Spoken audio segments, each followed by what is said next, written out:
అలాంటి ప్రేమ ఆయన చూపించాడు కాబట్టి ఇప్పుడు నేను ఇలాంటి పరిస్థితుల్లో నేనున్నాను. ఇలా నేను దేవుణ్ణి ప్రేమించగలుగుతున్నాను. అది ఆయన నన్ను ప్రేమించేది ఆయన స్వార్థం కోసం కాదు, కానీ నేను ఆ పరలోక రాజ్యంలో ఉండాలి. అందుకే ఆయన నన్ను ఇన్నిసార్లు క్షమిస్తూ వచ్చాడు. దేవుడు నన్ను క్షమించేటువంటి వ్యక్తి.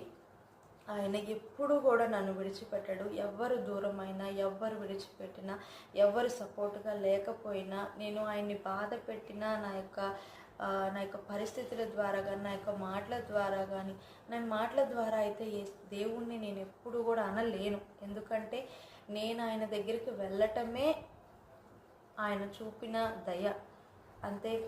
కాబట్టి నేను ఆయన్ని మాటలతో నేను ఎప్పుడు నా దేవుణ్ణి దూషించలేదు, మాట్లాడలేదు. కానీ నేను చేసే పనులను బట్టి ఎన్నోసార్లు నేను ఆయన్ని బాధ పెట్టాను. అయినప్పటికీ కూడా ఆయన దగ్గరికి వెళ్ళినప్పుడు, నేను ప్రార్థన చేసుకోవడానికి ఆయన దగ్గరికి వెళ్ళినప్పుడు దేవుడు అన్నీ నాకు గుర్తు చేస్తూ ఉంటాడు. ఈరోజు నువ్వు ఈ తప్పు చేసావు కదా, ఈరోజు నువ్వు ఈ మిస్టేక్ చేసావు కదా, ఇదిగో ఇలా కోపడకుండా ఉంటే బాగుండేది, ఇలా చేయకుండా ఉంటే బాగుండేది అని వీటన్నిటినీ కూడా దేవుడు నాకు చెప్పి మళ్ళీ మళ్ళీ మళ్ళీ మళ్ళీ సరిచేస్తూ నన్ను మళ్ళీ కూడా ఇలా ముందుకు వెళ్ళలాగిన కృప చూపిస్తూ వచ్చాడనమాట. దీని అంతటికీ కారణం కూడా దేవుని యొక్క కృప తప్ప నేనేమీ లేదు. సో దేవుడు నన్ను క్షమించి మళ్ళీ ఇలా స్టార్ట్ చేయటానికి, ఇలా మీ ముందుకు రావడానికి కానీ, మళ్ళీ దేవుడు నా పట్ల చూపిన కృపలన్నిటినీ కూడా మళ్ళీ తలుచుకోవడానికి, ఇలా షేర్ చేసుకోవడానికి దేవుడు ఎంతగానో కృప చూపించాడు.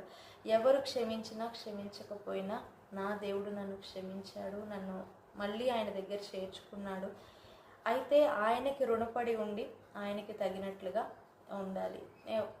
ఒకే ఒకటి ఏంటి అని అంటే, నేను కొంతమందికి అయితే దూరంగా ఉంటాను. ఎందుకంటే నేను ఎప్పుడూ కూడా ప్రశాంతంగా ఉండాలనుకుంటాను, పీస్గా ఉండాలనుకుంటాను. ఎవ్వరి కుటుంబాల జోలికి, ఎవ్వరి వేరే వాళ్ళ జోలికి నేను వెళ్ళను. నేను కూడా అంతే హ్యాపీగా, అంతే పీస్గా ఉండాలనుకుంటాను.